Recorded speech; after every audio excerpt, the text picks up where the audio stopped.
Well, what's up, Facebook, YouTube Live? Are you guys there?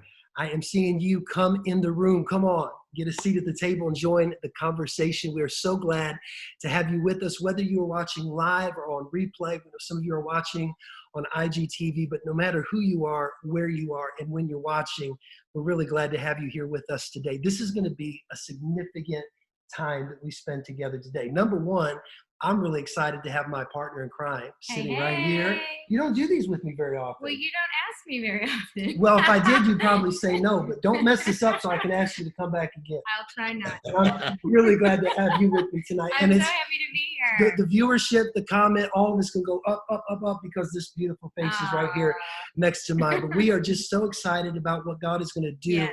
Over these next few minutes. And before we introduce the guests that y'all are seeing on the screen next to our faces here, we want to encourage you to take a moment and hit the share now button. Look, we really do believe something significant is going to happen, and we don't want you to keep it to yourself. We have two absolutely amazing people, and because we know who they are, we know they're going to share something that is going to be revolutionary. It's going to be life-changing, so don't keep that to yourself. Hit that share button, and make sure throughout the program not only to watch, but to engage. We love your comments. We love hearing your thoughts, your take, your perspective. We love those emojis too, especially the smiley faces, the thumbs up, the hearts. Keep all those evil emojis on somebody else's page. Just give us some love over the next few minutes because we love hearing from you. Well, it is a distinct honor and privilege to introduce two people that we've known for quite a long time. Yeah. They're pastoring one of the largest, fastest growing churches in America. It's one of the greatest churches, not just in our country, but anywhere in the world. Kingdom Church is on fire. I've been there. I love that place. I love those people. And God is using this couple to do something so amazing there in Arizona. They're building a multicultural, multi-generational church. Yes. But it's also a spirit-filled, and I mean for real, Holy Ghost-filled, power-filled church, but also a church that walks in great balance. That's rare to see. It is. A power church, but also walking in principles of teaching and balance. It's an amazing dynamic. Right. God's using them not only in Phoenix, but all across America and all around the world. But above and beyond that, we're just excited to call them our friends. The Steeles and the Millers are going to hang out and have a conversation. Yes. So Pastor Reginald, Pastor Kelley, Steele, great to see you guys with us today. Oh, man, it's an honor to be here. Thank you guys for having us. We so appreciate it. We love you guys. This is great. Absolutely. We love you guys. Hey, weren't we supposed to go to Italy this year? Wasn't that on our agenda? What happened? This was COVID. COVID. COVID happened. That's this little thing called COVID-19. Next year, Lord willing. Right. 2021. Yeah. We will We're gonna definitely. make for it. Yeah, for sure. 2021. Absolutely. It's going to happen. The Millers owe the Steeles a trip to Sicily. We do. Praise the We do. Lord. Yes, we're going. Well, we're going to do it. And it's been great just through the trying times that everyone's been going through over the last few weeks and months. It's been great to be in contact with you guys. Pastor Reg, you and I have been texting back and forth quite a bit. And it's great to have friends that can check in on one another and keep each other strong and encourage one another. And I also want to just say, you guys have done an amazing job leading through this pandemic. The faith that you're putting in people's spirit, the word of encouragement, you know, you're giving people the practical reality of what we're dealing with, but a kingdom perspective on it. Right. And our hats off to you guys for just dealing with that and how you've been dealing with it. Right. And before we just turn you guys loose, because we want to talk a little bit about the year 2020 and some of the things that have been happening, but just from a pastoral perspective, how's this been for you guys navigating such a massive church, such a major group of people? Talk to us about that a little bit. Well, you know, you hit it on the nail. 2020 has not been the greatest year. I mean, it's interesting because there's been bits and pieces that have been phenomenal. Sure. We started the year off. I lost my 44-year-old cousin in January of this year. Then the next week I had to bury my father. That was a major setback. And then a week after that, I had to bury my brother-in-law's mom. So we kind of came out the year like, you know, like, my God. And then we turned 15 years old in February. We had Bishop Jakes come in and do our 15-year anniversary. And then 3 weeks later, here comes COVID-19. Right. So we're like, my God, the minute we think we're turning the corner, Boom. you know, here we are. And it's like, you know, we had to start having church on, my wife woke me up out of a dead sleep on March the 8th and told me, you got to start preaching in the sanctuary to nobody. Right. You know, because they just came out on the news that we couldn't have church any longer. Right. And so for the last 121 days, We just been making it happen. But I tell you what, God has been good. It's been awesome to see right in the middle of this setback, people are still joining the church. People are still getting saved. Our reach has been even greater because we're big about 1 Corinthians 9:22, being all things to all people. And you said it earlier about, because you've been to our church and you see we have all ages, all races. And so that has not stopped. And we thank God that regardless, I declared that this will be the year of reaping. And it really has been, even financially. We've seen God do some miraculous things with our members. As a church, we haven't missed a beat. We still have held on to all 31 employees. Always say if it's God's deal, it's God's bill. So he's been faithful. He's been faithful. And I think too, thankfully we've always taught our church that it's not about the building, because remember we started in a school, a swap mart, then a school. So we didn't have the foundation of a building to start with anyway. So our members always knew it's not about the building. We had to push that because we didn't have a building. Because we still have a church. We just not in the building. Right. And so thankfully that was still in the atmosphere that when, we said we couldn't come together in a church, that our members were like, okay, cool. It's not about a building anyway. And we just learned to stream and keep everybody connected. And it's been challenging because you feel the fatigue, especially now. But it's been a blessing to see so many people still engaged, still coming on to our Sunday and midweek service, our leadership staying strong, our small groups still meeting via Zoom, and it's just been an adaptation for all of us. Yeah, well, it's an amazing thing when people go through something like this. Any organization, really, we kind of find out who we are and what we're made out of. And you guys need, again, we want to compliment this in your leadership, because what you're seeing right now in the strength of your people is the health that's in your people, the health that you guys have deposited and built up in them. So it's an exciting thing that God can bless in the midst of crisis. He can bless in the midst of confusion. And if he can do that for Kingdom Church, if he can do that for New Beginnings here in Orlando, he can do it for the people of our churches, and he can do it for every person watching this broadcast today. And I want to kind of just take this a little bit deeper in talking about 2020. We've had this COVID-19, a global pandemic. None of us have ever had to deal with the global pandemic. So, hey, why not us? Why not now, right? I mean, my God. Then, of course, the world witnessed what we all know was a cruel, brutal, undeniable murder. And there's no other way of putting it, what happened to Mr. George Floyd. That incident set off so many feelings and emotions, from anger, rage, frustration, confusion, hopelessness. Our nation is hurting so badly right now, and that hurt is poured out into our streets. We've seen peaceful protests, prayer walks, unity rallies, which we've all been a part of those things. There's rioting, there's looting. People are hurting right now. Our nation is crying out. You guys pastor a multicultural, multi-generational church. I know that you have your ear very close to the lips of God. And I want to just open this discussion up. And I know you've got some things you want to share here in a few minutes as well. But I just want to open this up for you guys to add your thoughts, your perspective to this issue of racism, what we can do as a global church, because it's not just an American thing, it's a global thing, and it's a kingdom thing. So we want to just hear from you guys and open up that discussion for a few minutes. I want to first of all say this, and I don't know if you even caught this, Pastor Jonathan, but I gave you a shout out along with Ron Carpenter, Bishop Michael Pitts, and several other white pastors, because I put it out there. I said, hey, listen, your voice is going to be louder than ours. And I love the fact that gentlemen like I just made mention of, even Craig Rochelle, you guys were saying something on the front end of this. And I want you to know, I, as an African-American, I appreciate that, because, I mean, no matter how you look at it, I hate to say it, but Galatians 4:16 says, have I become your enemy because I tell you the truth? A white man's voice is going to go a lot further than mine. And so what a blessing to see people unified and not sitting on the sideline, but actually saying something about it, because wrong is wrong. And what we saw for that 8 minutes and 46 seconds was totally wrong. It was uncalled for. It shouldn't have happened. But it's turned out to be a Romans 8:28. I hate that George Floyd lost his life, but to see the unity. And then when we turned the TV on and I saw my friends in New Zealand marching, my friends in Australia, London, you know, holding signs that says Black Lives Matter. I said, finally, you know, something good's going to come out of something that was so horrible, if you will. And I'm just grateful, amen, that we're turning the corner. We're seeing Confederate flags coming down. We're seeing monuments come down. Even the Washington Redskins are getting ready to change the name of the football team. Who would ever thought that would happen?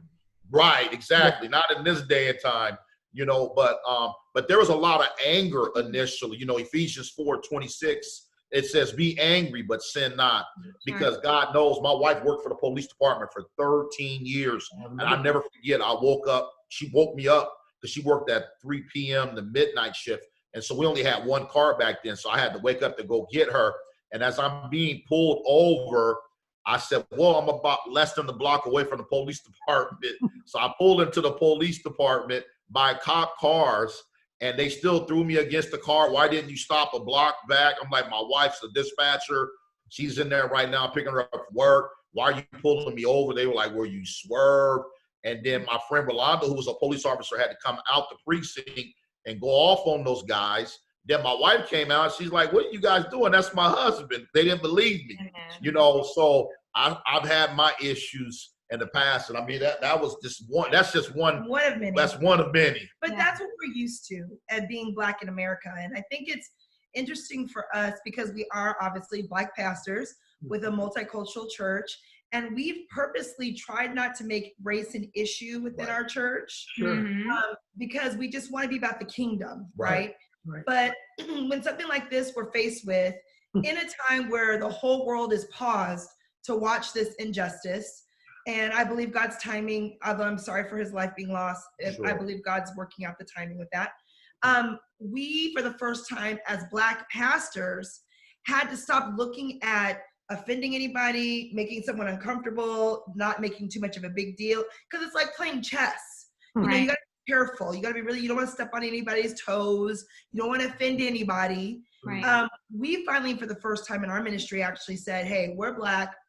This is the reality of what we deal with as Black people, not pastors, but as people. I've trained my boys since they were about 10 on how to behave with police. I've told my boys what they need to do in order to live if they get pulled over by the police. I've trained my daughters how not to look a certain type of way to be accepted in the public. We have been asked if we're somewhere, maybe a nice restaurant or a nice resort, they either assume, they literally ask Pastor, who did he play football for? It's all, we get ignored in certain places. I mean, this is the reality of our life. And I think for me as a leader, that was the first time I realized this is a problem. It's more than just the police. It's how Black people are treated in America. And it needs to be talked about. Without people being nervous and scared. I mean, we should talk about it. And don't you guys think that even if you don't have a platform, I mean, I thank God for the men and women who do have that platform to speak. But I believe that this is something that every single person has a responsibility to speak out against and to speak up for, because, you know, I believe that there's a vast difference between, you know, speaking out for equality and illustrating that in our lives, especially in our homes. And I just want to kind of shift it just a little bit and talk about maybe the domestic perspective of this topic, because you guys know I'm a wife, I'm a mom. Pastor, you're a wife, you're a mom, you're a new grandma, you got all those beautiful babies running around your house. And, you know, I believe that we have a responsibility to build our home atmosphere. And our home should reflect what we speak about in public. We should live it. It should reflect what we believe in our hearts to be true. And I'm proud to say that in the Miller house, you know, there are people of all different races that sit at our dinner table.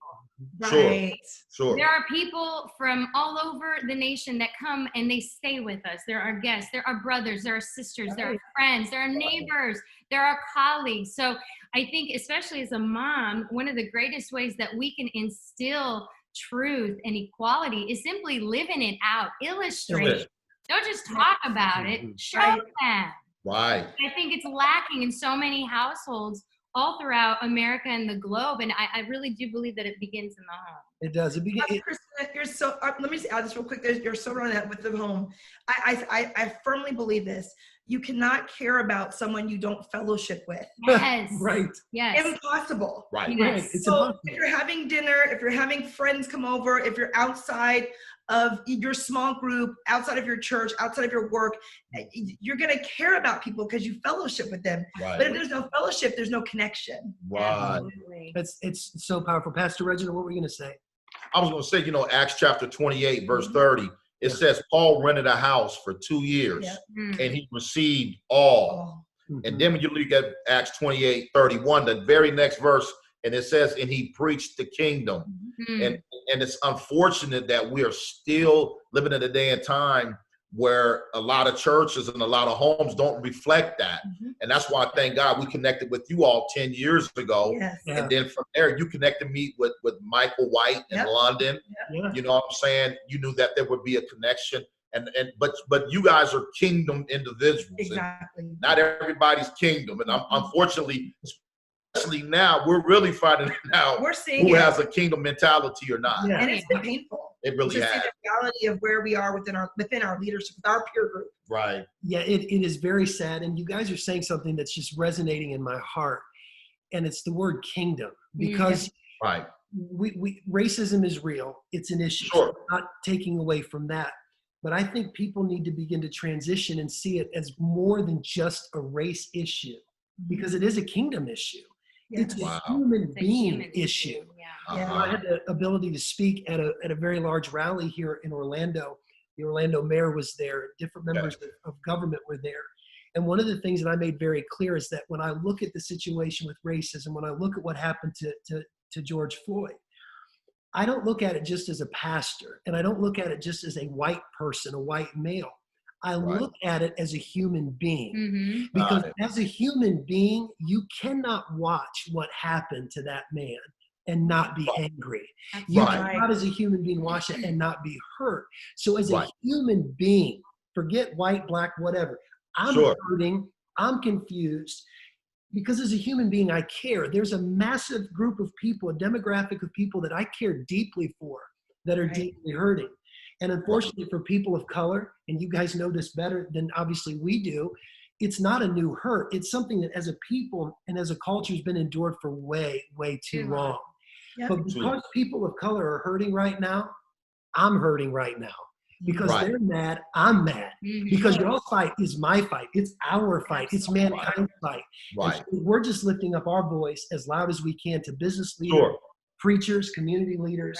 Let's condemn racism universally, unilaterally. Let's not shy away from it. And let's actually start seeing this thing shift and change for the good. Yes. Absolutely. And it's sad because, you know, obviously we all saw rioting take place, and I believe hurt people. I'm not justifying, I'm not condoning certain behaviors, but Martin Luther King said it like this: riot is the language of the unheard. And my wife made a comment to me. She says, I don't agree with rioting, but I understand rioting. Because again, hurt people. And unfortunate is things like that kind of was like, hey, stop, let's sit down, let's sit at the table, and let's finally have a conversation.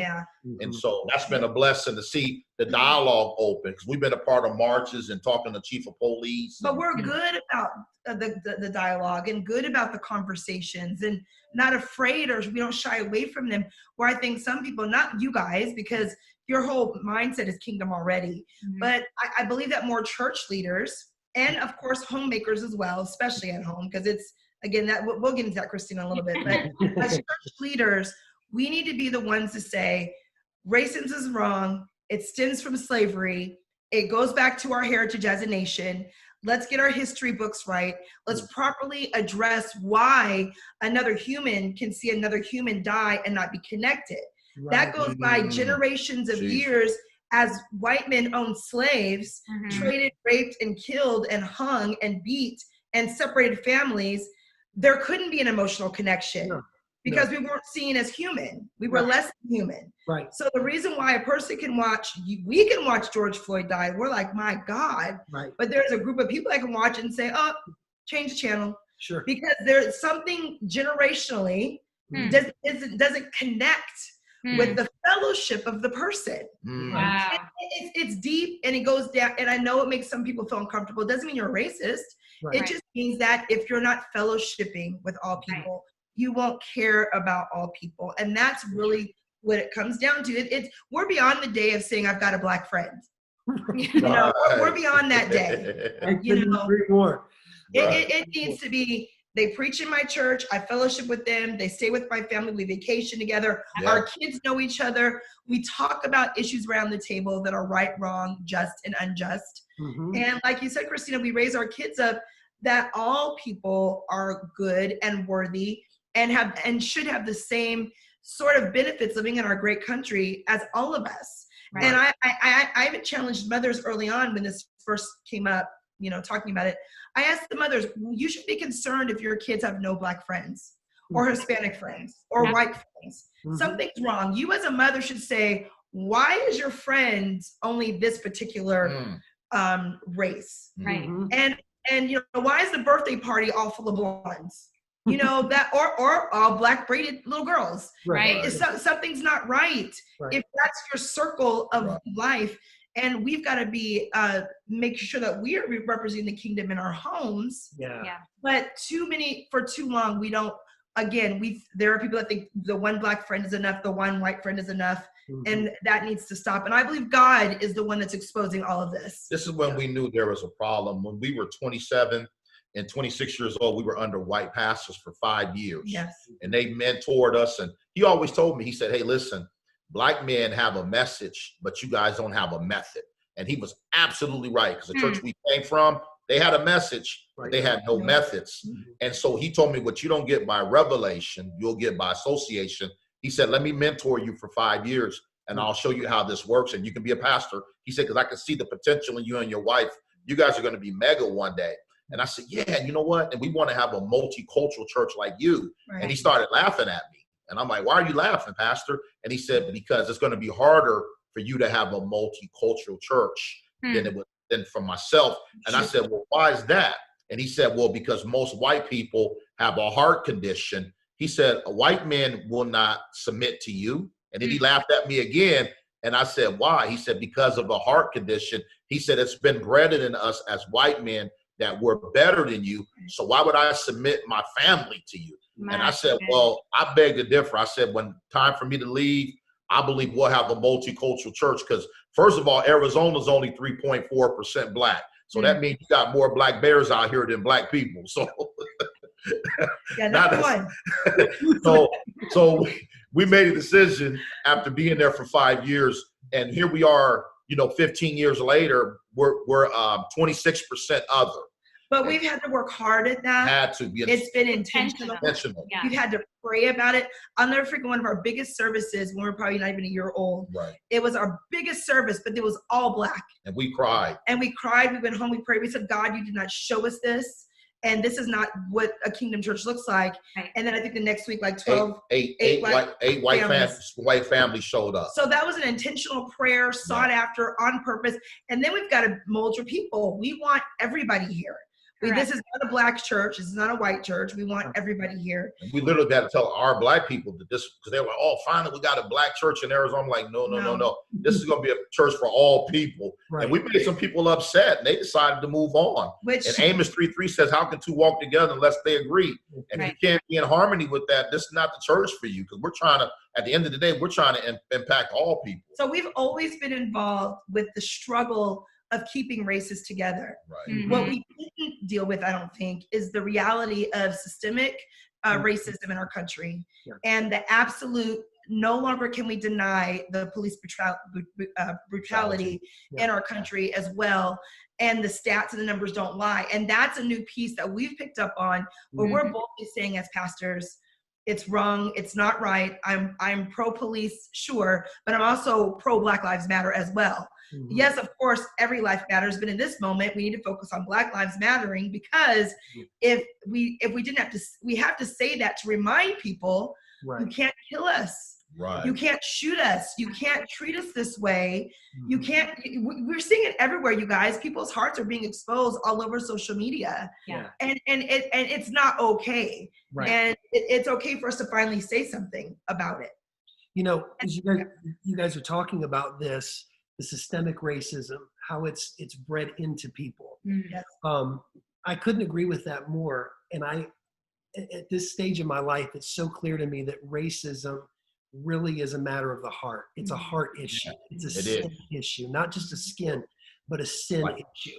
Yes. But also in seeing this, because Pastor Kelley, you're talking about people being exposed, and I want to be sensitive to what I want to say here. But some of what we're seeing is just straight out demonic.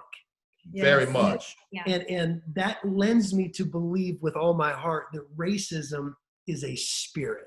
So we need legislation to deter acts of racism, to punish people who perpetrate its evil. I'm all for that. Right. But if racism is a spirit, and we believe it is, then we need even a greater spirit. We need a Holy Spirit to combat that and to defeat that. So here's the good news in all of this. Yeah. As kingdom people, like we are, people that we're mentoring and ministering to, we can stand up in the name of God and in the power of his spirit and begin to do some warfare against this thing. As we work for legislation to change, as we work for fairness and laws and equal justice, we also still have to fight this thing in the spirit. And I want to just talk about that for a few minutes. Sure. How do we do that part? How do we get the spirit thing on this as well? Because without that, I personally don't think we're going to see the kind of change we need to see.